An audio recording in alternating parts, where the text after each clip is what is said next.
بولیں۔ اچھا یہ جس وقت ساری جو آپ نے باتیں فرمائی ہیں نا، اس قسم کی جب گفتگو میں نے ان کے آگے مزید کی نا، تو انہوں نے بڑا سخت جواب دیا پھر مجھے اس بات کا، اس پہ انہوں نے تھوڑی سختی والا جواب دیا، جس کو وہ اپنی مشہور ہے زمانہ جو پاکستان انڈیا میں بڑا مشہور ہے، پتہ نہیں آپ کے امریکہ میں مشہور ہے کہ نہیں، جو پھکی والا جواب وہ کہتے ہیں، انہوں نے مجھے دیا۔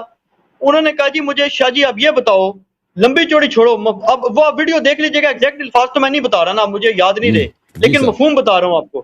انہوں نے کہا جی آپ مجھے بتائیں، آپ نے امامت منصور بن اللہ منوا لیا، اس میں سے نکالیں گے کیا؟ میں نے کہا جی قرآن، وہ کہتے ہیں چلو اس بات کو چھوڑیں، کیونکہ انہوں نے پہلے کہا نا کہ قرآن میں امامت کیوں نہیں ہے، حدیثوں پہ کیوں بھاگتے ہو آپ لوگ؟ میں نے کہا جی حدیثوں کے بھی ہم منکر تو نہیں، انہوں نے کہا میں بھی منکر نہیں ہوں، لیکن اتنے بڑے عقیدے کے لیے جب وہ بحث ہوئی، میں نے آیات بتائیں، انہوں نے کہا شاہ جی چھوڑو لمبی چوڑی، آپ مجھے یہ بتاؤ آپ نے منصور من اللہ امامت کے عقیدہ منوا کے اس میں سے نکالنا کیا ہے؟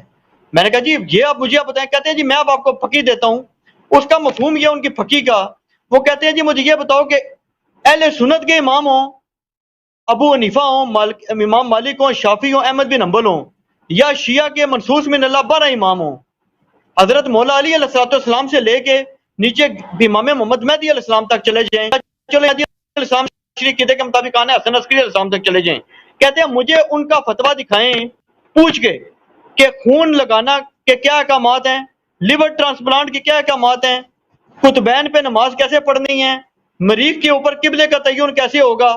وہ کہتے ہیں جب آپ یہ کہتے ہیں نا، وہ کہتے ہیں جناب ایران کی فتویٰ کمیٹی سے رجوع کرو، سنی کہتے ہیں جی سعودی عرب کی فتویٰ کمیٹی سے رجوع کرو، تو کہتے ہیں کہ ان دونوں کی جو امامتیں ہیں نا، دونوں کی باطل ہو گئی ہیں، سنیوں کی بھی جھوٹ ہو گئی ہیں، شیعوں کی بھی جھوٹ ہو گئی ہیں، پریکٹیکلی مان چکے ہیں کہ امامت منصوص من اللہ کا اس دور میں عوامی مسائل سے، جدید دور کے مسائل سے حل کوئی نہیں۔ کہتے ہیں وہ مسائل جب انجینئر محمد علی مرزا نے بتانے ہیں، وہ مفتی تقی عثمانی نے بتانے ہیں، وہ حسن اللہ یاری نے بتانے ہیں، تو امامت منصوص من اللہ کا پریکٹیکلی کیا فائدہ ہے؟ وہ کہتے ہیں جاؤ کے گورے کی عدالت میں پیش ہو جاؤ، وہ بار بار اس پہ زور دیتے ہیں، کہتے ہیں جاؤ کسی پڑھے لکھے غیر متعصب گورے کو ہمارے اماموں سے مسئلے نہ پوچھو، ویسے ان کی امامت کے قائل رہو، وہ کہتے ہیں گورا تمہیں جوتے مار دے گا۔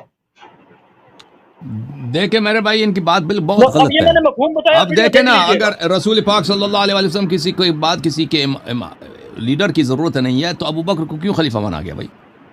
وہ کہہ دیتے ہیں امام کی ضرورت ہی نہیں ہے، سب اپنے گھر چلے جاؤ، نمازیں پڑھو، حدیث وغیرہ یاد ہے اسی پہ عمل کرو۔ ابو بکر کسی نے بولا آج تک یہ جو بات یہ کر رہے ہیں نا، یہ جو بات یہ کسی اس کا کوئی قائل ہی نہیں ہے۔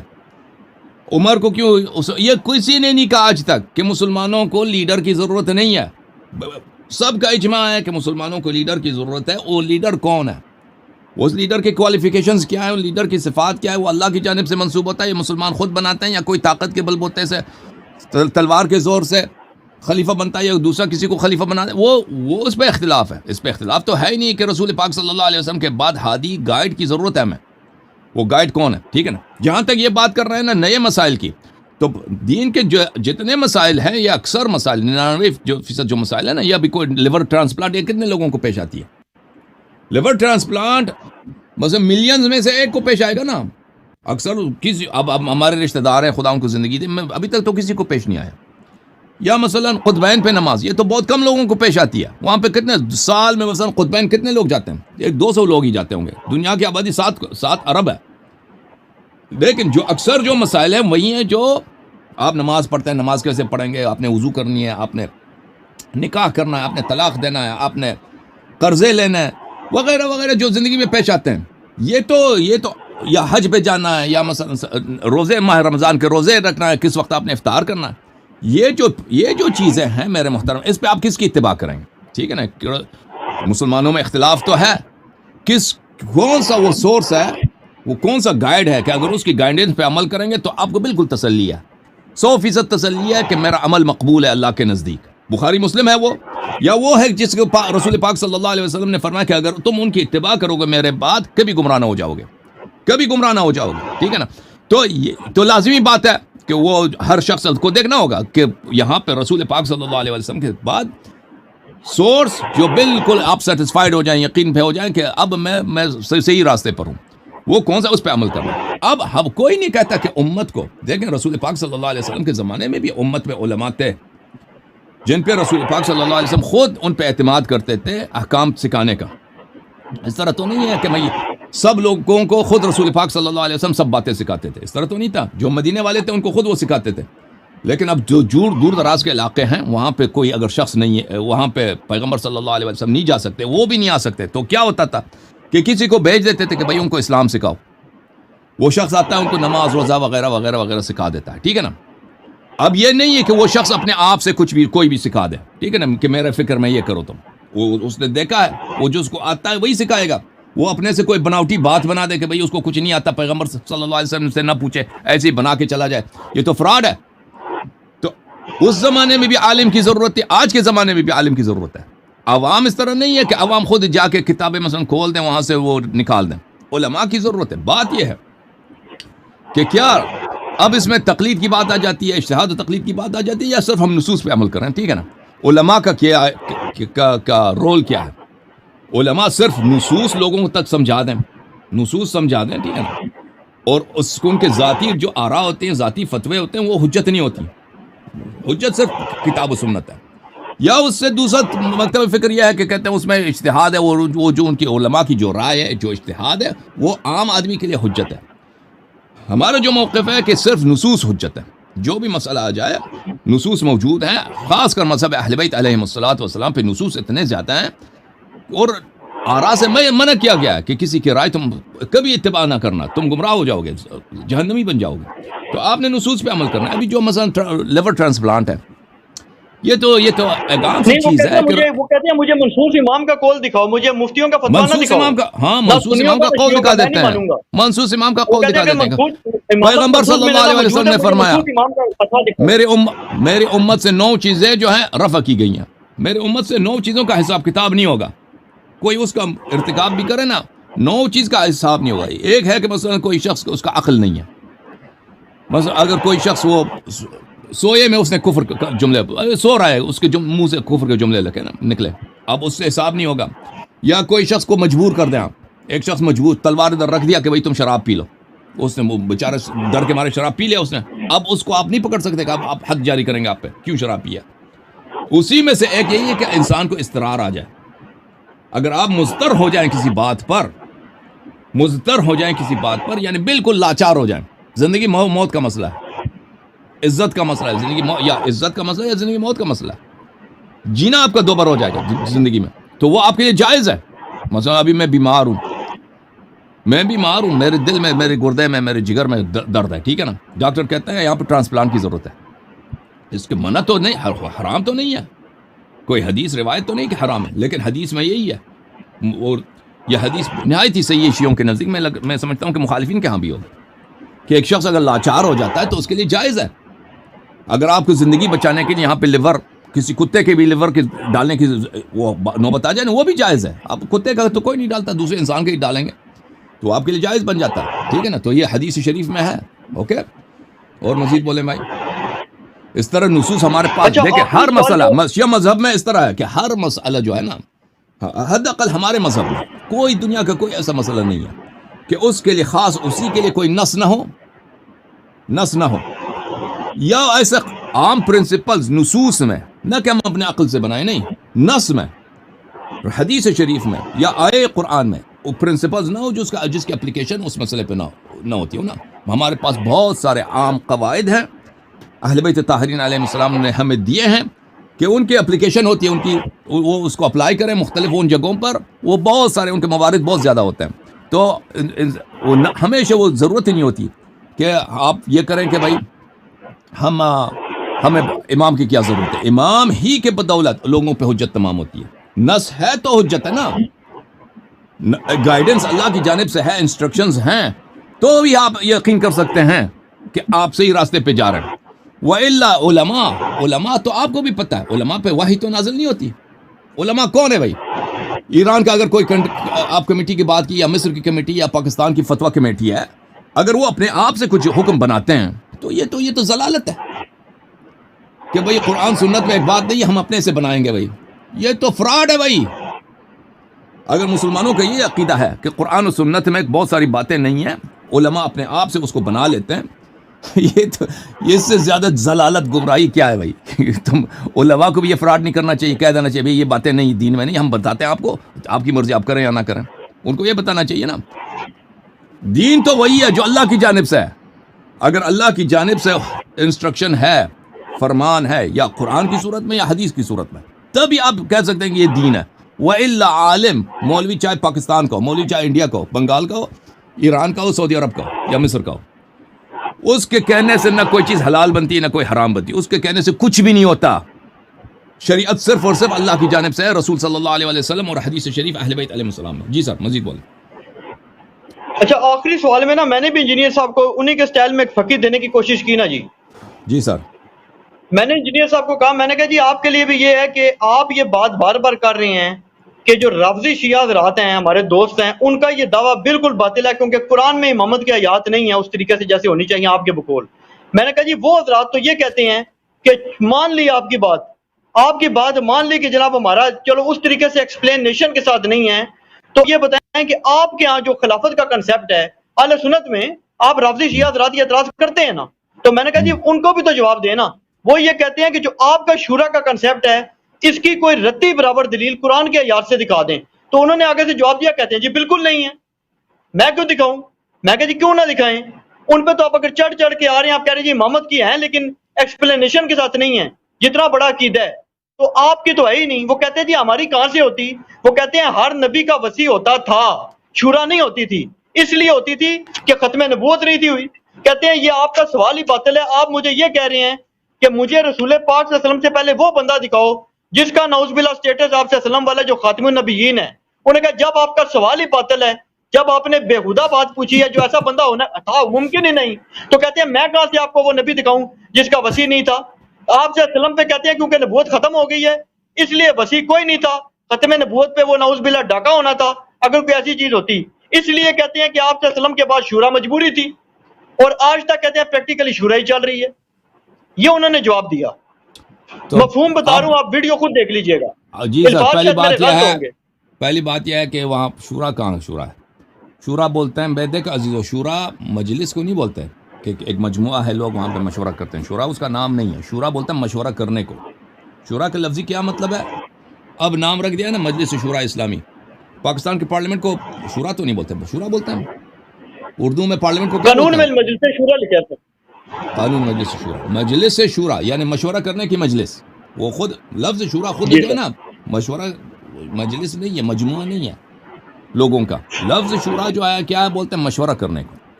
اچھا کہتے ہیں اگر خلافت مشورے سے ہوتی ہے نا، خلافت مشورے سے ہوتی تو وہ اس کی کوئی آیت وغیرہ ہمیں دکھائیں کہ خلافت مشورے سے ہوتی ہے، یا کوئی حدیث ہمیں دکھائیں. کچھ بھی نہیں ہے. وَأَمْرُهُمْ شُورَى بَيْنَهُمْ، یہ لوگوں کے کاموں کا ہے، لوگوں کے اپنے کاموں کا کہ وہ ایک دوسرے سے مشورہ کرتے ہیں. ایک چیز جو منسوس ہوتی ہے، جو دینی فریضہ ہوتا ہے، وہ اس پہ مشورہ نہیں ہوتا. اب ہم آ کے وَأَمْرُهُمْ شُورَى بَيْنَهُمْ، ہم آ کے مشورہ کر رہے ہیں نماز پڑھنی ہے یا نہیں پڑھنی ہے، کعبہ قبلہ ہونا چاہیے یا مثلا ہم نیو یارک کو قبلہ بنا دیں نا. اس پہ تو مشورہ ہونا ہی نہیں ہے. مشورہ کس پہ ہے؟ وَأَمْرُهُمْ شُورَى بَيْنَهُمْ، یہ اپنے کاموں میں مشورہ کرتے ہیں. ابھی میں نے شادی کرنا ہے بھائی، میں فلاں جگہ سے رشتہ مانگوں بہتر ہے یا فلاں جگہ سے رشتہ مانگوں یہ بہتر ہے، ٹھیک ہے نا. آپ سے مشورہ کروں گا بھائی، آپ ان کو جانتے ہیں، آپ مشورہ دے دیں. یا میں نے ایک گاڑی خریدنی ہے، مجھے نہیں معلوم یہ قیمت اچھی ہے یا نہیں، آپ سے مشورہ کروں گا. وہ مشورہ وہ اللہ کے فرائض میں نہیں ہوتا. امامت جو ہے، یہ امامت اللہ تعالیٰ نے خود قرآن مجید میں فرمایا کہ حضرت ابراہیم علیہ السلام نے جب اللہ سے دعا کی وَمِن ذُرِّيَّتِي وَإِذِ ابْتَلَىٰ إِبْرَاهِيمَ رَبُّهُ بِكَلِمَاتٍ فَأَتَمَّهُنَّ قَالَ إِنِّي جَاعِلُكَ لِلنَّاسِ إِمَامًا قَالَ وَمِن ذُرِّيَّتِي قَالَ لَا يَنَالُ عَهْدِ الظَّالِمِينَ. ابراہیم علیہ السلام کو اللہ نے امتحان لے لیا، سخت امتحان لے لیا. امتحان میں کامیاب ہو گئے تو اللہ نے کہا کہ میں آپ کو لوگوں کا امام بناتا ہوں. تو ابراہیم علیہ السلام نے کہا کہ میری ذریہ، اللہ نے کہا میرا جو عہدہ ہے، میرا جو یہ امامت میری پوزیشن ہے، یہ ظالمین کو نہیں ملنے والی. تو یہ پوزیشن ہی اللہ کی پوزیشن ہے. ابراہیم علیہ السلام اپنا نہیں بنا سکتے. وہ ابراہیم علیہ السلام اللہ سے دعا کر رہے ہیں تو لوگ مشورے سے کیا بنائیں گے؟ وَرَبُّكَ يَخْلُقُ مَا يَشَاءُ وَيَخْتَارُ مَا كَانَ لَهُمُ الْخِيَرَةُ، تیرا رب ہے جو خلق کرتا ہے، تیرا رب ہے جو اختیار کرتا ہے. لوگوں کو اختیار کرنے کا حق نہیں ہے. یہ قرآن کی نص آیت ہے. رسول پاک صلی اللہ علیہ وسلم نے جتنے غزووں میں انہوں نے امیر بھیجا نا، کسی کو مشورے سے نہیں بھیجا، یا کسی کو صحابہ سے کہہ دے کہ تم شورا کر لو، تم شورا کر کے کہ اپنا امیر انتخاب کرو. رسول پاک صلی اللہ علیہ وسلم جتنے غزوے پہ گئے ہیں، مدینہ پہ اپنا جانشین بنا کے گئے، اپنا ڈیپیوٹی بنا کے گئے. جتنے بھی ان کے ڈپیوٹیز تھے مدینے پر جو مدینے کے امور چلاتے تھے ان کی واپسی تک، نماز جماعت پڑھاؤ، لوگوں کے مسائل حل کرو، تو کسی کو لوگوں کے مشورے سے نہیں بنایا کہ مشورہ کریں یا لوگوں پہ چھوڑو کہ مدینہ والا تم مشورہ کر لو، یہ کبھی نہیں، اور نہ کبھی انہوں نے فرمایا بھی ہے کہ میرے جانے کے بعد تم مشورہ کر لینا. اور ثقیفہ بنی ساعدہ میں مشورہ بھی نہیں ہوا نا. مشورہ تو یہ ہے کہ سب لوگوں سے وہ دیکھ لیں آپ واقعات ثقیفہ بنی ساعدہ کا، وہاں پہ مشورہ نہیں ہوا کہ مشورہ ہوا سب کا. وہاں پہ جلدی کچھ انصار کو آپس میں اختلاف تھا، وہ اس کو نہیں بننا چاہتے تھے نا.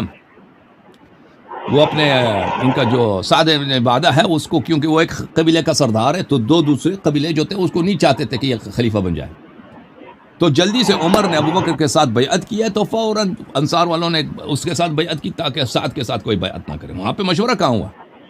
اور اہل بیت علیہم الصلوۃ والسلام کے ساتھ کب مشورہ ہوا؟ وہ تو ابھی رسول پاک صلی اللہ علیہ وسلم کا دفن بھی نہیں ہوا، ٹھیک ہے نا. پھر عمر کو جب خلیفہ بنایا گیا، عمر کیسے خلیفہ بنا؟ مشورے سے نہیں بنا. وہ صرف ابوبکر نے، بلکہ لوگوں نے اس کے خلاف مشورہ دیا. کئی احادیث میں موجود ہے کہ ابوبکر صاحب جب عمر صاحب کو خلیفہ بنانا چاہ رہے تھے تو لوگوں نے عبد الرحمن ابن عوف وغیرہ وغیرہ، طلحہ زبیر، ان لوگوں نے کہا کہ کیوں تم ایسے شخص کو بنانا چاہتے، اس کو نہ بناؤ. تو اس کے مشورے کے بغیر انہوں نے اس کو خلیفہ، اگر حکم مشورہ ہی ہے نا تو سب سے اس کا بڑا نقص کرنے والا خود عمر ہے اور ابوبکر ہے کہ ابوبکر نے بغیر مشورے کے عمر کو امام بنایا. اس کی نہ بیعت ہوئی نہ مشورہ ہوا، صرف ابوبکر نے کہا تو خلیفہ ہے، بس خلیفہ بن گیا وہ. اچھا، پھر جو ہے عثمان کا جو شورا تھا، اگر مشورہ کرنا ہے تو سب سے مشورہ کرنا ہے نا. 6 آدمی کو کیوں بنایا؟ دوسروں کے پاس عقل نہیں ہے، مشورہ نہیں دے سکتے. دوسرے جو لوگ ہیں نا، عثمان والے شورا، جس شورا سے عثمان نکلا ہے، جس مجلس سے عثمان نکلا، اس میں 6 ممبر تھے. وہ مسلمانوں میں صرف کہاں قرآن کی آیت ہے، کہاں پیغمبر صلی اللہ علیہ وسلم کی سنت ہے کہ صرف 6 آدمی مشورہ دے سکتے ہیں، باقی مشورہ نہیں دے سکتے. بہرحال پہلی بات یہ ہے کہ یہ مشورہ والی جو بات ہی غلط ہے کہ خلیفہ مشورے سے بنتی ہے. کب ان لوگوں نے مشورے سے خلیفہ؟ نہ ابوبکر مشورے سے بنا، نہ عمر بنا، نہ عثمان مشورے سے بنا، ٹھیک ہے نا. عثمان بھی مشورے سے نہیں بنا، وہ صرف 6 لوگ وہاں پہ تھے. انہوں نے کمیٹی بھی ایسی بنائی تھی کہ اس میں سے صرف عثمان ہی خلیفہ بن سکتا تھا، کیونکہ انہوں نے کہا تھا، کیونکہ اس کو پتا تھا کہ ووٹ یہاں پہ تقسیم ہوں گے، اور اس نے کہا تھا کہ بھائی جس کو عبد الرحمن ابن عوف ووٹ دے دے وہی خلیفہ بنے گا. وہ اس کو پتا تھا کہ عبد الرحمن ابن عوف صرف عثمان کو ووٹ دے گا. اور پھر میرے محترم بھائی کہ انہوں نے غصہ جو آپ پہ کیا ہے کہ نبی کریم صلی اللہ علیہ وسلم، انہوں نے کیا کہا؟ نبی کریم صلی اللہ علیہ وسلم مجھے کوئی دکھائیں کیا بولا؟ نہیں، انہوں نے کہا جی کہ آپ کا یہ سوال بالکل بےہودہ اور بے تکا سوال ہے. اس کی وجہ یہ ہے کہ آپ اگر یہ بات کرتے ہیں کہ ہر نبی کا وصی ہوتا تھا، قرآن کی آیات اس پر گواہ ہیں، کوئی نبی ایسا نہیں تھا جس کے بعد لوگوں نے چوائس سے بنایا ہے. آپ کی یہ دلیل وہ کہتے ہیں ٹھیک ہے، لیکن اس لیے ٹھیک ہے کہ رسول پاک صلی اللہ علیہ وسلم سے پہلے کون سے ایسا نبی تھا جس کے بعد نبی کوئی نہیں. وہ کہتے ہیں جو وصی ہوتا تھا وہ کون ہوتا تھا؟ وہ نبی ہوتا تھا نا. تو وہ تو اللہ نہیں بنانا تھا. وہ کہتے ہیں بعد میں تو لوگوں کو مجبوری بن گئی کہ اب نبوت جو ختم ہو گئی تو آپ صلی اللہ علیہ وسلم کے بعد یا تو نیا نبی نعوذ باللہ آ جاتا. تو کہتے ہیں یہ وجہ ہے کہ آپ صلی اللہ علیہ وسلم کے بعد اس لیے نظام بنا ہے کہ نبوت جو ختم ہو گئی. پچھلے نبیوں کی دفعہ یہ تھا کہ اللہ خود بناتا تھا کیونکہ وہ ہوتے ہی نبی تھے. تو آپ صلی اللہ علیہ وسلم کے بعد نیا نبی میں کہاں سے لاؤں؟ تو بھائی بات یہ ہے کہ یہ دین اللہ کی جانب سے کامل ہے یا ناقص ہے؟ بھائی اگر دین کامل ہے، نبی کریم صلی اللہ علیہ وسلم کے بعد مسلمانوں کو امام کی ضرورت ہے. یہ تو کوئی نہیں کہتا امام کی ضرورت نہیں ہے نا، سب کہتے ہیں امام کی ضرورت ہے، امام ایک ہونا چاہیے. اب اس امام کی پہچان کیا ہے؟ کون امام بنے گا؟ اس کے انسٹرکشنز قرآن و سنت میں ہے یا نہیں ہے؟ اگر اس کے انسٹرکشنز قرآن و سنت میں ہے وہ ہمیں دکھاؤ. آپ کے پاس تو کچھ ہے نہیں. وہ جو انسٹرکشنز ہیں کہ میری اہل بیت کی اتباع کرو، امیر المؤمنین علیہ السلام خلیفتی میری جانشین ہے، اس کو تو آپ کے کتب میں موجود ہیں صحیح اسانید کے ساتھ، اس کو نظر انداز کرتے ہو، کہتے ہیں نہیں ہے. تو پھر ادعا کیوں کرتے ہو کہ اتنا بڑا پوزیشن کہ آپ کہتے ہیں اس کی ضرورت ہی نہیں؟ چلو مان لیا نبی کریم صلی اللہ علیہ وسلم کے بعد کوئی نبی نہیں ہے، لیکن دیکھیں ان کے بعد جو لیڈر ہوگا، اس مسئلے پہ بڑا اختلاف ہے. اسی زمانے میں بھی اختلاف تھا، آج بھی اختلاف ہے. لوگ اس پہ قتل ہو گئے، لوگ اس پہ خون ہو گئے، کتنے لوگ. یہ ایران عراق کا جو جنگ تھا دراصل یہ شیعہ سنی جنگ تھا. ابھی پاکستان میں ابھی پارا چنار میں جو جنگ ہوئی، اگر یہ لوگ شیعہ نہ ہوتے تو یہاں پہ جنگ نہیں ہوتی. یہ جنگ ہی اسی لیے کہ یہ شیعہ ہیں، ٹھیک ہے نا، مذہبی وہ اختلافات کی وجہ سے جنگ ہوئی ہے. اور یہ تاریخ میں ہمیشہ ہوتا رہا ہے، ایک دوسرے کے قتل کرتے رہو، جنگ ہوتے رہو.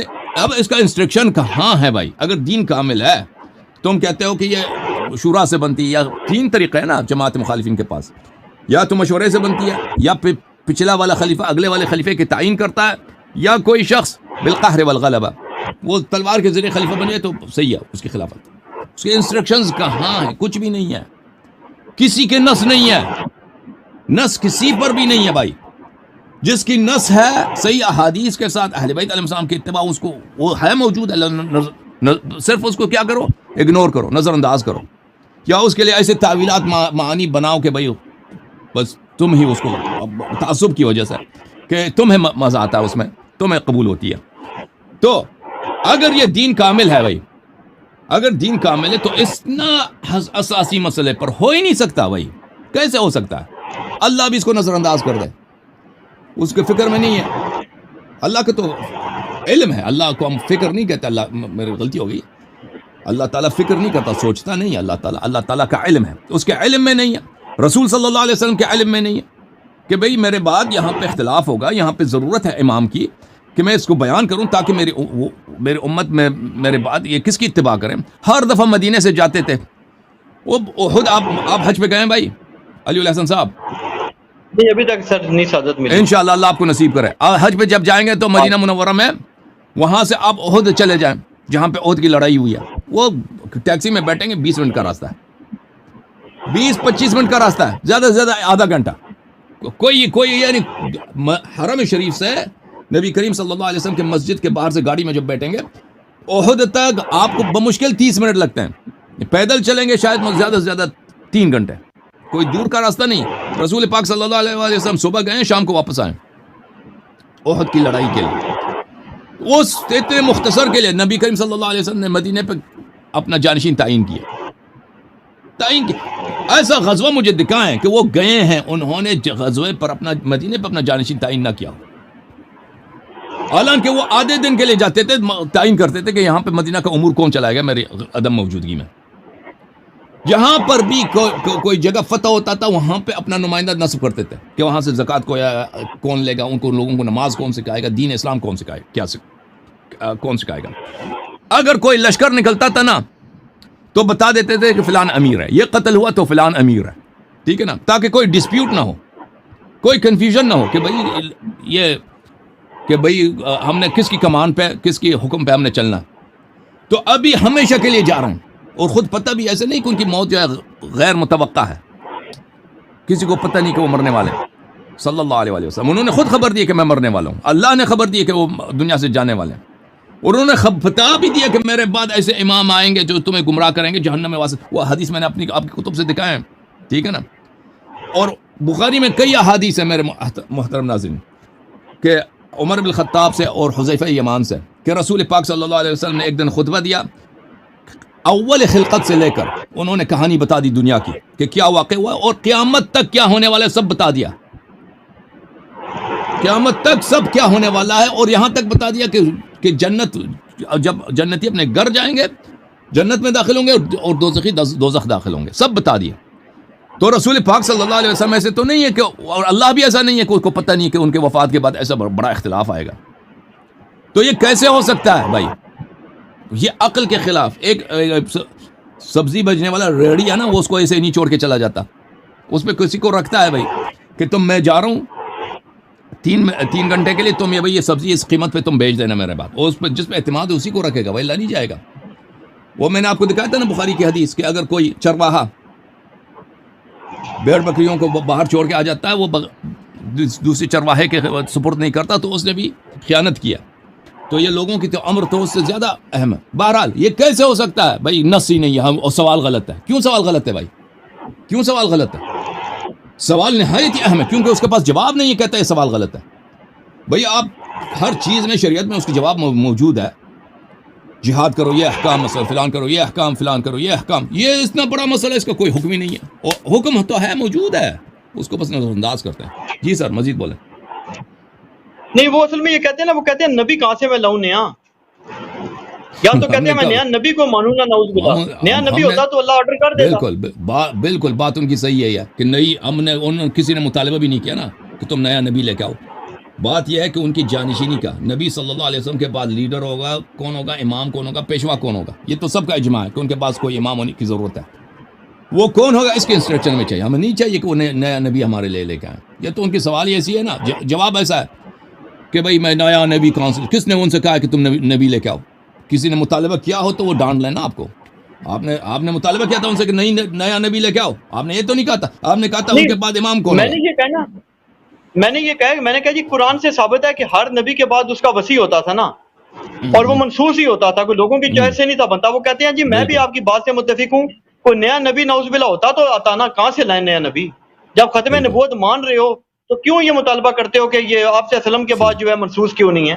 جی منصب نبوت کی نہیں ہے, نبوت کی منصب ختم ہے, نبوت کی منصب ختم ہے, لیکن امت کو ہادی کی ضرورت, امام کی ضرورت. رسول پاک صلی اللہ علیہ وسلم کے خلیفہ کون ہے یہ تو سب کو پتہ ہے کہ یہ منصب ہے اسلام میں, یہ تو سب کو پتہ ہے. شیعہ کہتے ہیں خلیفہ کون ہے, جانشین کون ہے؟ امیر المؤمنین علی علیہ السلام. آپ لوگ کہتے ہو کہ جناب ابو بکر ہے. یہ اس پہ تو اجماع ہے دونوں فریقین کا.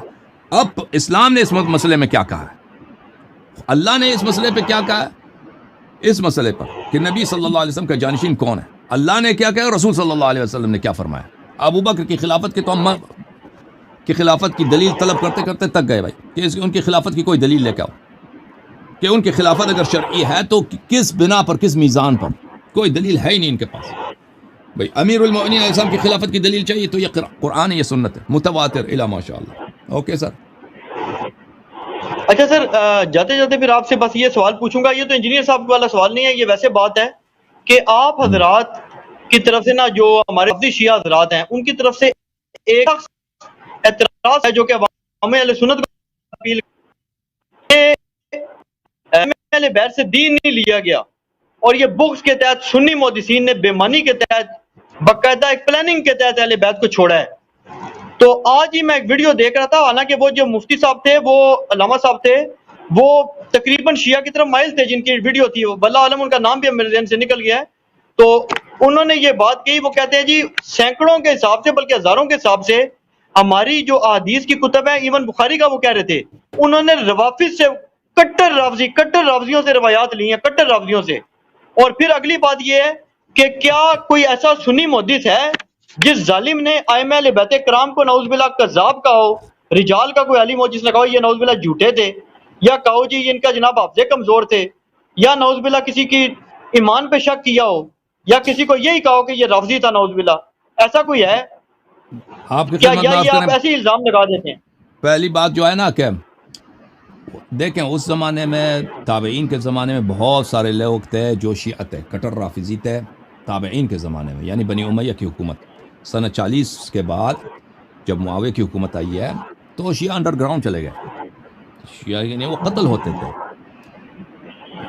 زیاد ابن ابی کی حکومت کے دوران اور معاویہ کی حکومت کے دوران وہ چن چن کے مارتے تھے, تو لوگ چپ جاتے تھے, تشیع کا اظہار نہیں کرتے تھے, اور بہت سارے لوگ قتل بھی ہو گئے. اور پھر اس طرح بنی مروان کی جب حکومت آئی ہے تو وہ لوگ تو حجاج ابن یوسف کی حکومت تھی عراق میں, تو یہ لوگ شیعوں کو مارتے تھے. تو وہاں پہ اس وقت شیعہ بہت تھے علماء میں, لیکن وہ سخت تقیہ میں تھے, یعنی اپنے بچوں کو اس سے بھی تقیہ کرتے تھے, اپنے اولاد سے بھی چھپاتے تھے. تو لازمی بات ہے ان کے پاس وہ بہت سارے علماء تھے, ان میں بہت سارے حفاظ تھے, ان کے پاس حدیث تھی, تو ان سے جو احادیث لی گئی ہیں تو ان میں بہت سارے رافضی ہیں, بہت سارے شیعہ ہیں بے شمار. بخاری مسلم میں ذہبی صاحب کتاب تذکرۃ الحفاظ کے ابتدا میں اس میں کہتے ہیں کہ اگر ہم شیعوں کے احادیث کو چھوڑ دیں اپنی کتب میں تو ہمارے پاس سنت نہیں بچے گا. یہ نص الفاظ ہیں تذکرۃ الحفاظ کے ابتدا میں. ابان ابن تغلب کا ترجمہ پیش کرتے ہیں, ان کا زندگی نامہ ابان ابن تغلب شیعہ راوی. تو کہتے ہیں کہ اگر ہم شیعوں کو نکال دیں تو ہم سنت نہیں بچے گا, ہمارے پاس حدیث ہی نہیں بچے گا. تو اس میں بے شمار تھے. اور پھر آہستہ آہستہ تقیہ کی وجہ سے اگلے جو نسلیں آ گئی نا, تو ان کو سب یہ باتیں جو ان پرانی نسلوں کو پتہ تھیں وہ آہستہ آہستہ کم ہوتی گئیں. تو پرانے جو نئی نسلیں ہیں, اور پھر اس میں حکومات کا بھی بڑا ہاتھ ہے نا, کہ لوگوں کی تربیت تو کون کرتے ہیں؟ لوگوں کی تربیت وہی کرتے ہیں جو نماز جمعہ پڑھائے, جس کے ہاتھ میں مساجد ہیں, جس کے ہاتھ میں جمعے ہیں, جس کے اس زمانے میں قضات کا بڑا رول ہوتا تھا. قاضی جو شہر کا ہوتا تھا, قبیلے کا قاضی جو ہوتا تھا, اس کا بڑا رول ہوتا تھا. نماز وہی پڑھاتا تھا اور فتوے وہی دیتا تھا, اور لوگوں کو دین وہی سکھاتا تھا, اور خطبے جمعے وغیرہ کا وہی بتاتا تھا. لوگ انہی سے سیکھتے تھے. تو اس زمانے میں قاضی وغیرہ یہ سب لوگ دربار سے تعین ہوتا تھا ان کا, بنی امیہ تعین کرتے تھے، اور وہ میک شور کرتے تھے کہ ایسے لوگ تعین کریں جو بالکل ان کو اہل بیت علیہ السلام سے کسی قسم کی ہمدردی نہ ہو، کیونکہ ان کی حکومت کا اسی لیجٹمیسی اسی بات پر ہے کہ اہل بیت علیہ السلام امام نہیں ہے۔ اگر وہ مان لیں کہ اہل بیت علیہ السلام امامت ان کی ہے تو پھر ان کی اپنی حکومت کا تختہ الٹ جائے گا۔ ان کے لیے سیاسی منفعت، نہایت سیاسی منفعت اسی بات پر ہے کہ لوگ ان کو لیجٹمیٹ خلیفہ مان لیں۔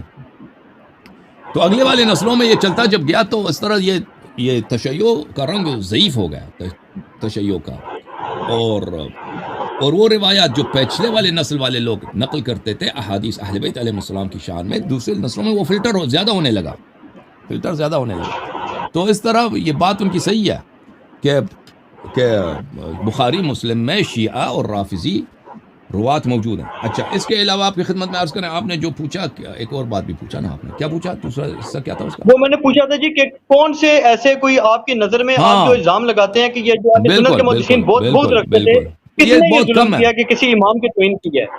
یہ بہت کم ہے، یہ کم ہے لیکن ہے۔ مثلا میرے ذہن میں جو آتا ہے، حافظ دارقطنی نے کچھ ایسے جملے بولے تھے حضرت امام جعفر صادق علیہ السلام، یا ایسے ہیں بہت کم، نہایت کم ہے کہ انہوں نے ان کی تضعیف کی تھی۔ یا ابن تیمیہ ہے، ابن تیمیہ صریح اپنے کتاب میں کہتا ہے ملعون ہے، کہتا ہے کہ حضرت زہرا سلام اللہ علیہا میں نستجیر باللہ، یہ ابن تیمیہ جاننے پہچاننے کے لیے میں آپ کو سنا رہا ہوں۔ یہ جس کو یہ شیخ الاسلام بولتے ہیں، اور آپ کے وہابی ان کی ہر بات کو اللہ جانتا ہے حدیث کی طرح، ابن تیمیہ کے جملوں کو، ابن تیمیہ کے استدلال کو، دلیل کو، یا اس کے فتوے کو اللہ جانتا ہے۔ وہابی حدیث کی طرح اس کے ساتھ ٹریٹ کرتا ہے، نص قرآن کی طرف ٹریٹ کرتا ہے۔ وہ اپنی کتاب میں صریح کہتا ہے کہ حضرت زہرا سلام اللہ علیہا میں کچھ نفاق تھا، نستجیر باللہ، وہ اس طرح اس نے کہا ابن تیمیہ نے اپنی کتاب میں۔ اس کے علاوہ بہت کم ہے، یہ نہایت کم ہے کہ کوئی مثلا کہہ دے کہ اہل بیت علیہ السلام، ائمہ اہل بیت علیہ السلام کو تضعیف کرے، نہیں، نہایت تکریم کرتے ہیں، احترام کرتے ہیں، اچھے الفاظ سے یاد کرتے ہیں، لیکن تضعیف وغیرہ یہ بہت ہی نادر، بہت کم ہے۔ Okay sir? نہیں، پھر یہ دعویٰ آپ کا باطل ہے نا جی، جو اتنا بڑا الزام آپ نے اہل سنت پہ لگایا ہے، اور اہل سنت میں بھی بہت سے لوگوں میں یہ تشویش پیدا ہو جاتی ہے کہ یار انہوں نے دین کو چھوڑ دیا، تو جب ائمہ اہل بیت کو تو چھوڑ ہی دیں، جب وہ ائمہ اہل بیت کو، تو چلو وہ تو متفقہ ہستی ہے نا، لیکن جو رافضی ہیں، کٹر رافضی، جب ان سے بھی روایات لے رہے ہیں تو پھر بغض کس بات کا ان کو؟ اس کا مطلب سنی محدثین معصوم ہیں کہ ان کو اتنی بھی سمجھ نہیں ہے کہ ہم نے تعصب رافض سے بہت ہے بھائی، نہیں، نہیں اس طرح نہیں ہے کہ ان میں متعصب نہیں ہے بھائی، تعصب بلکہ آپ کو ایک بات بڑا بتاؤں، کٹر ہے۔ یاد آ گئی مجھے بات، مفتی اسحاق صاحب ایک جملہ بولتے تھے، وہ کہتے تھے یہ شیعہ الٹا ہمیں الزام دیتے ہیں، حالانکہ شیعہ بڑے چلاک ہیں۔ وہ کہتے ہیں ان کی کتابوں سے ہمارے مطلب کی نہیں نکلتی، کیونکہ ان کے محدثین بڑے سمجھدار، بڑے ہوشیار، بڑے مکار تھے، انہوں نے جناب سنیوں کی روایتیں چھانٹ چھانٹ کے علیحدہ کی ہیں۔ ہمارے تو کہتے ہیں اتنے سادے بولے لوگ ہیں، انہوں نے ہمارے گلے مصیبت ڈالی ہوئی ہے کہ چن چن کے جناب روافض سے روایتیں لے کے اور شیعہ ہمارے گلے میں فٹ کی ہیں انہوں نے، اور اب یہ کہتے ہیں جی تم ظالم ہو کہ تم نے دین نہیں لیا۔ کہتے ہیں لیا تو انہوں نے نہیں ہمارے سے، اس کی کیا حقیقت ہے سر؟ آپ نے کہا نا کہ بخاری مسلم میں ایسے راوی ہوں جو شیعہ اور رافضی ہوں، وہ موجود ہیں، میں نے عرض کیا موجود ہیں، لیکن اس کا مطلب نہیں ہے کہ سب آپ کے روات ان میں کوئی متعصب نہیں ہے، کوئی ناصبی نہیں ہے، اس طرح نہیں ہے۔ آپ کے روات میں وہاں پہ شیعہ رافضی موجود ہیں، لیکن وہ ان سے ایسے روایت نقل کرتے ہیں نا وضو کے مسئلے پر، یا تفسیر قرآن پر، امامت وغیرہ کے مسائل پہ، وہ اس کی روایت بہت کم ہے ایسے شیعوں سے۔ اور اگر پتہ چل جائے نا اہل بیت علیہ السلام کے فضائل پہ کہ یہ راوی شیعہ ہے، یہ راوی اس کا میل تشیع کی طرف ہے، تو اس کو اسی لیے یہ بے شمار ہے، اللہ جانتا ہے آپ کی کتب میں، اسی لیے رد کرتے ہیں کہ بھئی یہ جو ہے کوفے کا آدمی ہے، صرف اسی لیے کہتے ہیں یہ کوفی ہے۔ کوفی ان کے نزدیک ایک رمز ہے کہ کوفے میں اکثر شیعہ رہتے تھے، تو اس کوفی ہونے کی وجہ سے کو رد کرتے تھے، یا کہتے تھے یہ شیعہ ہے، اس کا حدیث ایک قاعدہ بنا دیا آپ کے محدثین نے کہ اگر فضائل اہل بیت علیہ السلام میں کوئی راوی حدیث نقل کرے، اس میں تشیع ہو، وہ شیعوں کی طرف مائل ہو، تو اس کی حدیث کو ہم نہیں مانتے، حالانکہ آدمی وہ سچا بھی ہو، نہیں مانتے، تاکہ اہل بیت علیہ السلام کے متعلق صرف ان کے پاس اگر کوئی فضیلت کی حدیث آتی ہے تو وہ نہایت ہی کم ہو، کیونکہ حدیث وہی نقل کرے گا جو اہل بیت علیہ السلام سے محبت کرے گا، ٹھیک ہے نا؟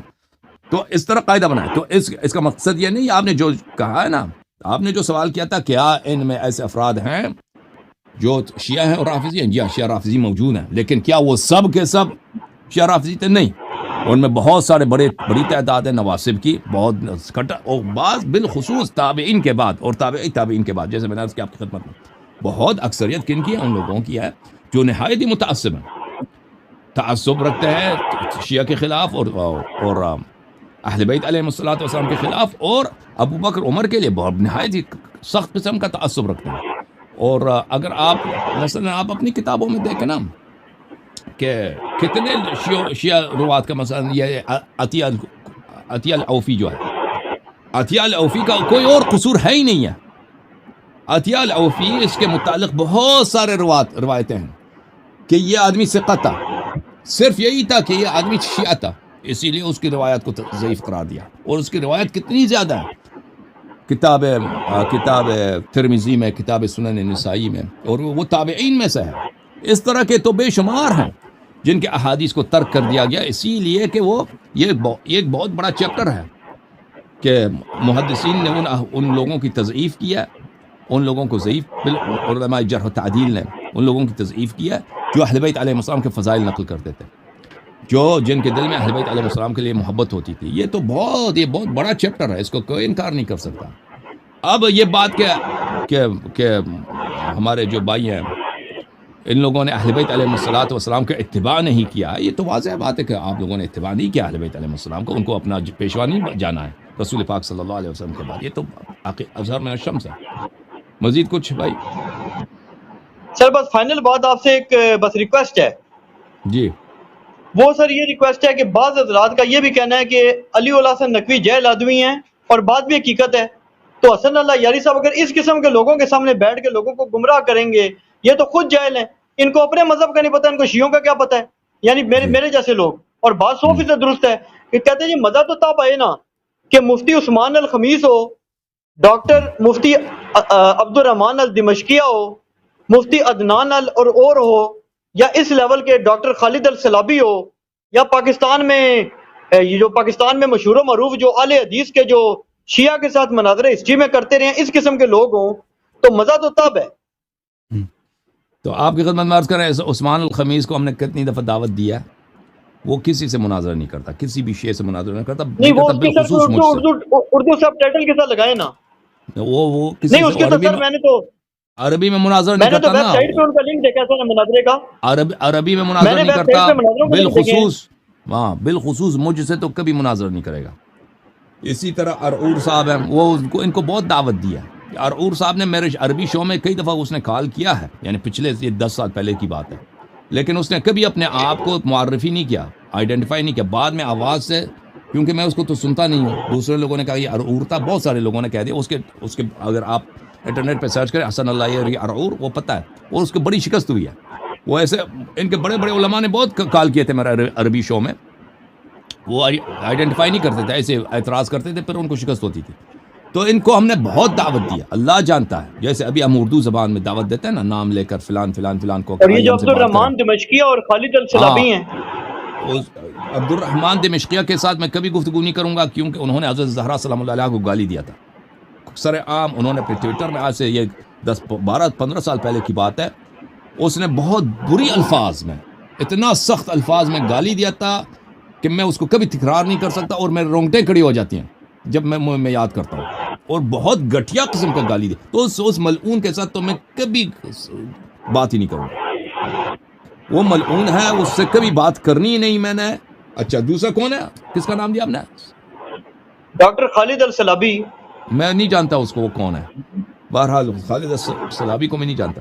اب آپ کے پاکستان کے جو علماء ہیں تو ان کو تو ہم نے بہت دعوت دیا. اب ان کو میں نام سے تو نہیں جانتا، ان کے جو مشہور لوگ ہیں وہ ہم سے بات نہیں کریں گے، کیونکہ ان کی اپنی شہرت ہوتی ہے، اور شہرت کے جو ہے آپ کو پتہ ہے کہ ان کو اپنی شہرت کا بھی خیال کرنا ہوتا ہے، اور اپنے آپ کو بہت بڑے سمجھتے ہیں. جو کچھ ہے، جو عالم حاضر ہو کہ ہم سے گفتگو کریں، ہم سر آنکھوں پر ان سے گفتگو کریں.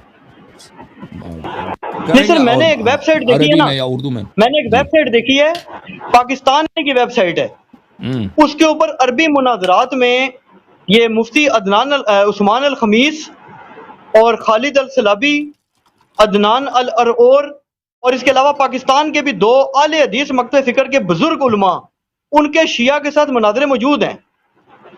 اور عثمان الخمیس نے بہت سال پہلے ہوا سیریز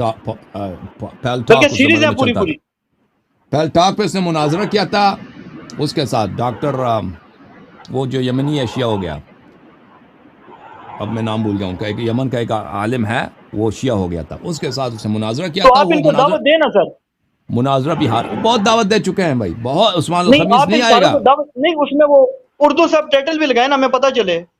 اور عبد الرحمان دمشقیہ کا آپ کہتے ہیں کہ اس نے گالی دیا, یہ کیسے گالی دے سکتا ہے سر؟ اتنا بڑا اہل سنت کا عالم ہے وہ. بس وہ پوچھ لو نا, اس کو فتویٰ بھی دیا تھا مرحوم آیت اللہ صادق روحانی نے, اس کو فتویٰ دیا تھا کہ واجب القتل ہے. میں اس کے گالی کو نہیں دہرا سکتا, شاید اس نے ٹویٹر سے مٹا دیا ہے. اب آپ سرچ کریں شاید آپ کو مل جائے گا. میں اس کو اب تکرار نہیں ویسے کرتا. ان کا ایک مناظرہ ہوا ہے آپ کے وہ جو مفتی ڈاکٹر سلمان صاحب ہے نا آپ کے شیعہ عالم تیونس کے, ان کے ساتھ اس کا ایک مناظرہ میں نے دیکھا ہے. وہ ایسے وہ کرتے ہوں گے, وہ مرجعیت والے ہیں, ان کو اتنا یہ انٹرنیٹ پہ موجود ہے, وہ ویڈیو میں آڈیو مناظرہ ہے لیکن وہ اچھی کوالٹی ہے, وہ آپ دیکھ سکتے ہیں. عبد الرحمان دمشقیہ کا مناظرہ آپ کے ڈاکٹر سلمان سے موجود ہے. ٹھیک ہے, اس نے کیا ہوگا, لیکن میں نہیں کرتا ایسے شخص جنہوں نے بہت گھٹیا گالی دیا نبی کریم صلی اللہ علیہ وسلم کی بیٹی کو, امیر المؤمنین علیہ السلام, دونوں کو اس نے گالی دیا تھا, بہت غلط گالی دیا تھا. تو میں اس کے ساتھ کبھی گفتگو نہیں کروں گا. اس نے مجھے کہا بھی تھا آج سے 6-7 سال پہلے, مجھے ایک دعوت دی تھی عبد الرحمان دمشقیہ نے عربی زبان میں گفتگو. میں نے کہا میرے اور تیرے درمیان تلوار ہے, میرے اور تیرے درمیان گفتگو نہیں ہوگی. میں جس دن تجھ سے ملوں گا نا, یا میں قتل ہو جاؤں گا یا تو قتل ہو جائے گا. میں نے تیرے سے بات کرنی نہیں, تو خبیث سے. تو اس کو خود بھی پتہ ہے, جو لوگ اس کے باتوں کو یاد رکھتے ہیں, پرانی بات ہے, ان کو یاد ہے. تو میرا غیرت کبھی گوارا نہیں کرتا کہ میں ایسے خبیث کے ساتھ, ایسے ملعون کے ساتھ بیٹھ کے بات کروں. ٹھیک ہے نا. اب دوسرے ہیں جو گالی نہیں دیتا ہے, گالی نہیں دیا انہوں نے, ان سے بات کر سکتے ہیں. اچھا علامہ صاحب, اس پہ فائنل بات بس کنکلوڈ کر دوں. ایک بات اس پہ جو ہے نا, یہ لوگ یہ بھی کہتے ہیں, ابھی آپ کہتے ہیں نا کہ ان کو آپ دعوت دے دیں, وہ اللہ جانتا ہے ان کو دعوت دے کر ہم تک چکے ہیں. ان کو کال کر کے, یہ ان کو ای میل بھیج کے ان کو تک چکے ہیں. ابھی سے نہیں, کئی سالوں سے. یہ مجھے اچھی طرح جانتے ہیں اور ان کو خود پتہ ہے میرے سامنے آ جائیں یہ شکست کھائیں گے. ایک ہی وجہ ہے یہ نہیں آتے بھائی, جماعت مخالف. وہی وجہ ہے جو آپ کا عالم انجینئر صاحب سامنے نہیں آتا نا, سب سے گفتگو کرتا, مجھ سے نہیں کرتا. اس کی وجہ کیا ہے اس کو پتہ, ان کو سب کو پتہ ہے. جب یہ آ جائیں گے شیعہ دلائل کو یہ رد نہیں کر سکتے. ایک ہی وجہ ہے, یہ لوگ نہیں آتے. یہ اپنے چھوٹے چھوٹے مولویوں کو بھیج دیتے ہیں, یا وہ ایسے لوگوں کو کالر کے بنا کے بھیج دیتے ہیں جن کو کچھ پتہ نہیں, جن کو مثلا وہ پتہ نہیں چلتا, لوگوں کو نہیں جانتے کہ یہ کالر کون ہے. یہ خود نہیں آتے سامنے. اس کی ایک ہی وجہ ہے, اللہ کی قسم, میں اللہ کی قسم, اگر ابھی اشرف جلالی کو پتہ ہوتا, اس کو اطمینان ہوتا کہ وہ مجھے شرمندہ کر سکتا ہے, اس کے پاس ایسی دلیل ہے جس کا میں جواب نہیں دے سکتا, تو وہ فوراً مناظر قبول کر لیتا, مناظر کرنے آ جاتا. اسی طرح ان کے جو بڑے علماء آ جاتے, لائن لگ جاتا ہے یہاں پر کہ شیعوں کی طبیعت صاف کرتے ہیں. یہ کس لیے نہیں آتے؟ یہ کوئی اس طرح کوئی انسیڈنٹ نہیں ہے. یہ بڑے بڑے لوگ ہیں, ان کو اپنی شہرت کا خیال رکھنا ہے. اگر ایک دفعہ یہ ضائع ہو گئے نا میرے سامنے, اگر ایک دفعہ یہ لاجواب ہو گئے, تو پھر ان کی شہرت ختم ہو جائے گی, عزت ختم ہو جائے گی. تو اس لیے اپنی عزت بچانے کے لیے نہیں آتے. یہ اس لیے نہیں کہ میں ان کو گالی دوں گا, اس لیے کہ ہمارے پاس ایسے دلائل ہیں, ان کے ہر بات کا جواب ہمارے پاس ہے, ہماری باتوں کا جواب ان کے پاس نہیں ہے, اس لیے وہ کبھی نہیں آتے. جی سر, مزید بولیں. اچھا علامہ صاحب, فائنل بات آپ سے یہ ہے کہ جو آپ فرما رہے ہیں نا, یہ بات تو 100% درست ہے کہ اگر کوئی شخص حضرت فاطمہ الزہرا سلام اللہ علیہ کی شان اقدس میں معمولی درجے کی توہین کرے, تو وہ تو بہت بڑی بے ادبی اور بہت بڑی گستاخی اور اپنے آپ کو جہنم میں 100% گارنٹیڈ لے کے جانے والا عمل ہے. لیکن اس پہ اہل سنت کی طرف سے بھی پھر آپ پر ایک علمی اعتراض ہو سکتا ہے, بلکہ جو شیعہ کے باقی فرقے ہیں جن کے بارے میں آپ بہت سخت الفاظ ان کے ائمہ کے متعلق کرتے ہیں, ان کی طرف سے بھی اعتراض آ سکتا ہے, بلکہ آیا بھی ہے کہ آپ مقدسات کی دیگر مذاہب کے جو انتہائی مقدس ترین شخصیات ہیں ان کی بھی تو تکفیر کرتے ہیں نا, اس پر آپ کی کیا جسٹیفیکیشن ہے؟ چلو آپ علمی طور پہ اختلاف کریں ٹھیک ہے, لیکن اگر آپ کہتے ہیں کہ ایمان ثابت کرو فلاں کا, اگر آپ یہ جو امام ہیں ان کے سگے بیٹوں کی بھی تکفیر کریں یا ان کو گمراہ ترین نعوذ باللہ کہیں, جیسے زیدیہ اور اسماعیلیہ اور اس قسم کے ہیں, تو آپ کو پھر یہ لوگ جو ہیں یہ بھی آگے سے کہہ سکتے ہیں جی ہم آپ سے گفتگو نہیں کرتے. نہیں بھائی صاحب, کیا جواب دیں گے؟ دیکھیں, اگر ہم دلیل لاتے ہیں نا قرآن مجید میں, یہ کفر, یہ کوئی گالی نہیں ہے, کفر گالی نہیں ہے. قل یا ایھا الکافرون, اے حبیب کہہ دے اے کافرو, تو یہ نبی صلی اللہ علیہ وسلم کو اسی آرڈر دیا کہ تم سب کو گالی دے دو, یہ گالی نہیں ہے. اگر ہم کہتے ہیں نا کہ یہ استدلال کے طور پر ہماری مجبوری ہے, ہم تصریح کرنا چاہتے ہیں کہ بھئی اس شخص سے یہ کام صادر ہوا ہے, یہ کام سب امت قرآن میں سنت میں اس کو کفر بولتے ہیں. اگر ہم ثابت کرتے ہیں, اس کے بعد کہتے ہیں کہ اس شخص کے عمل سے ثابت ہوتا ہے کہ فلان شخص, کہہ دیں وہ میں ہوں, فرض کر میں, اس عمل سے میں کافر ثابت ہوا, اگر ہم تصریح کریں کہ یہ کافر ہے, تو ہم یہ گالی کے طور پہ نہیں کہتے. ہم اس کو آپ کو اس سے ہماری کوئی فائدہ نہیں ہوتا ہے بھائی, اور یہاں پہ ہم اس لیے ہمارا کوئی ہمیں انعام نہیں دیتا, شیعہ بھی ہمارے سپورٹ نہیں کرتے کہ میں ادھر بیٹھ کے ادھر گالی دیتا رہوں. ہم استدلال ہے، دلیل ہے آپ کی اپنی کتب سے، آپ کی اپنی روایات سے، آپ کے علماء کے اقلام سے کہ بھئی اگر یہ عمل کسی سے صادر ہو جائے تو یہ کفر ہوتا ہے. تو ہم جب ثابت کرتے ہیں یہ عمل فلانے سے صادر ہوا ہے اور جب پوری امت کا اجماع کہ یہ عمل کافر ہے تو نتیجہ واضح ہے کہ فلان شخص پر اس کا کفر ثابت ہو گیا. تو یہ جو ہے میرے محترم میرے بھائی، یہ ہم کیا عرض کریں، ہماری ایک مجبوری ہے. ہماری مجبوری جی ہے، ایک شخص جس کو آپ مقدس سمجھتے ہیں اس کی مرتبہ نیچے آ جاتا ہے. جیسے رسول پاک صلی اللہ علیہ وسلم تشریف لائے تھے نا، وہ کہہ رہے ہیں وہ کبھی کسی کو گالی نہیں دیتے. وَإِنَّكَ لَعَلَىٰ خُلُقٍ عَظِيمٍ. پیغمبر صلی اللہ علیہ وسلم کا اخلاق اتنا حسن تھا کہ لوگ مسلمان ہوتے تھے ان کے اخلاق کی وجہ سے، ان کے پیارے اخلاق کی وجہ سے. لبوں پہ ہمیشہ مسکراہٹ، ہمیشہ سلام دے دو، ہمیشہ دشمن سے بھی جو ہے اس کے بیمار ہو جائے تو عیادت کرو. وہ گالی دینے والے فرد تو نہیں تھے. رسول پاک صلی اللہ علیہ وسلم نے مکے والوں سے کہا کہ آپ کے یہ بت جو ہیں ان کا کوئی فائدہ نہیں ہے. آپ کے یہ بت ہیں، تم خود اپنے ہاتھ سے پتھر مٹی سے کوئی بناتے ہو، پھر کہتے ہو کہ یہ مثلا اللہ کے نزدیک اس کا بڑا رتبہ ہے، یہ تمہیں فائدہ پہنچے. یہ کچھ بھی نہیں ہے، ان کو چھوڑ دو، ان کو توڑ دو. تو انہوں نے کیا بہتان لگایا؟ انہوں نے کہا کہ آپ گالی دے رہے ہیں. انہوں نے یہی کہا کہ آپ ہمارے خداؤں کو گالی دیتے ہیں. انبیاء علیہ الصلوۃ والسلام سب کو یہی تہمت لگی ہے کہ یہ گالی دیتے ہیں. حالانکہ انہوں نے گالی نہیں دیا تھا، انہوں نے استدلال کیا تھا کہ بھائی تم عقل سے کام لے لو. تم نے اپنے ہاتھوں سے پتھر سے تم نے تراش کے یا لکڑ سے تراش کے ایک مجسمہ بنایا، اب اسی کے سامنے سجدہ کر رہے ہو. حالانکہ وہ ایک مچھر کو بھی اپنے آپ سے اوپر اڑا نہیں سکتا، آپ کو کوئی فائدہ نہیں دے سکتا. اسی بات کو کیونکہ ان کے پاس دلیل کا جواب نہیں تھا تو کہتے کہ آپ گالی دے رہے ہیں. بھائی اگر ہم دلیل لاتے ہیں نا آپ کی تاریخ سے، حدیث سے وغیرہ سے، آپ کی کتب سے کہ فلانے نے مثلا فلان کام کیا ہے، تو پھر ہم کیا کریں گے؟ اگر پیش کریں، نتیجہ پیش کریں تو نتیجہ سخت ہے. نتیجہ لوگوں کو پسند نہیں ہے، بہت ساروں کو پسند نہیں ہے. وہ ہماری ایک مجبوری ہے بھائی. ہم گالی کے طور پہ نہیں کہتے، بہترامی کے طور پہ نہیں کہتے، دل آزاری کے طور پہ نہیں کہتے. ہم اس لیے کہتے ہیں کہ حق واضح ہو جائے کہ امت کتنی بٹکی ہوئی ہے. کہ انت منی بمنزلۃ ہارون من موسیٰ، جو ہارون علیہ السلام جیسا اس کو چھوڑ دیا ہے اور کن لوگوں کے پیچھے لگ گئے. بس یہی ایک ہماری مجبوری ہے، اس کو بتانے کا اور طریقہ کار ہی نہیں ہے. اوکے علی الحسن بھائی، اللہ حافظ جناب، بہت شکریہ. سلامت رہیں، زندہ رہیں. Thank you sir, thank you. خدا آپ کا حافظ. بہت وقت لیا جی. بہت مہربانی آپ کی، ہم نے استفادہ کیا آپ کے سوالوں کا. تشریف لایا بس آپ کریں. سے یہ ریکویسٹ ہے کہ آپ ایک دفعہ نا اردو سب ٹائٹل کے ساتھ ان بڑے بڑے علماء کو، اور پاکستان کے بھی جو تجربہ کار بزرگ علماء ہیں نا، جو محدث ٹائپ علماء جنہوں نے ماضی میں شیعہ کے ساتھ مناظرے کیے ہوئے ہیں، ایسے موجود ہیں، ان کو ذرا اردو سب ٹائٹل کے ساتھ نا آپ عربی میں دعوت دیں، دعوت عربی میں دیں، تاکہ ان کو آپ کی علمی قابلیت کا علم ہو جائے. کیونکہ بہت سے لوگ آپ کو نہیں جانتے. میں نے جن سے بات کرتا ہوں نا، ان کو آپ کا آج بھی نہیں پتا، کیونکہ بزرگ لوگ ہیں، 70 75 80 سال ان کی عمر ہے، وہ ابھی بھی سیریس نہیں لیتے آپ کو. وہ کہتے ہیں پتہ نہیں کون بندہ ہے. آپ عربی میں دعوت بنائیں، چھوٹا سا کلپ بنائیں، ہمیں بھی بھیجیں، ہم فارورڈ بھی کریں گے. اس میں آپ اردو سب ٹائٹل میرے جیسے جہلوں کے لیے لگا دیں، تاکہ ہمیں بھی پتہ چلے آپ کیا کہہ رہے ہیں. تو آپ اس کا چھوٹا سا کلپ بنائیں، وہ ہمیں فارورڈ کریں. اس میں آپ یہ بڑے بڑے عرب علماء کے نام لیں جو میں نے آپ کو بتائے، اور پاکستان کے وہ علماء جنہوں نے ماضی میں شیعہ کے ساتھ مناظرے پریکٹیکلی کیے ہوئے ہیں اور علم حدیث کے وہ بہت بڑے ماہر سمجھے جاتے ہیں، ان کو آپ دعوت دے دیں نام لیے بغیر، اور عربی میں دعوت دیں، آپ اردو میں نہ دیں. لیکن اردو سب ٹائٹل کرنے لگا دیں، اور چھوٹی بات کریں، لمبی نہیں. اوکے سر، آپ نام دے دیں. پاکستان والوں کو تو نہیں، پاکستان والوں کو نہیں جانتا، عربوں کو بھی میں اتنا نہیں جانتا، جو انٹرنیٹ میں ہے مشہور انہیں کو جانتا ہوں. آپ جو ہے نا ان کا نام آپ عربی میں دعوت بنائیں، عربی میں دعوت بنائیں، نام لے کے نا، نام آپ فارورڈ کریں، میں نام ان کا لے کر میں کلپ بنا دوں گا آپ کے. ٹھیک ہے نا؟ آپ نے پہلے بھی کہا تھا نا، ان کو پتہ چلا آپ عالم ہیں. آپ نے پہلے بھی کہا تھا کہ اشرف جلالی کو 1 2 3 کا نام لے کے ان کو دعوت دو، وہ حتماً قبول کریں گے. آپ نام لے کے ان کو دعوت دیا نا، قبول کیا ان لوگوں نے؟ آپ خود یاد ہے، آپ نے کہا تھا، آپ نے کہا مجھے یقین ہے وہ قبول کرے گا. وہ اصل میں ان کی ہسٹری نہیں ہے میری، وہ تو بڑے نام تو ہیں لیکن وہ ان کی کوئی ہسٹری نہیں. میں نے آپ کو ان لوگوں کو بتایا ہے کہ جن کے مناظرے انٹرنیٹ پہ موجود ہیں، اور انہی سب ٹاپکس پر ہیں جن پہ آپ چاہتے ہیں. آپ جو ہے نا میں ابھی کر لیں گے، آپ نام دے دینا، آپ ان کا نام صحیح دے دینا. تو کسی ایسے آدمی کا، کسی ایکٹر ایکٹریس کا نام نہیں دینا بھائی ہمیں دھوکہ دے دو. بس یہ آپ کی ریکویسٹ ہے کہ بات چھوٹی کریں، لمبی بات نہ کریں، تاکہ ان کو سننے میں آسانی ہو جائے.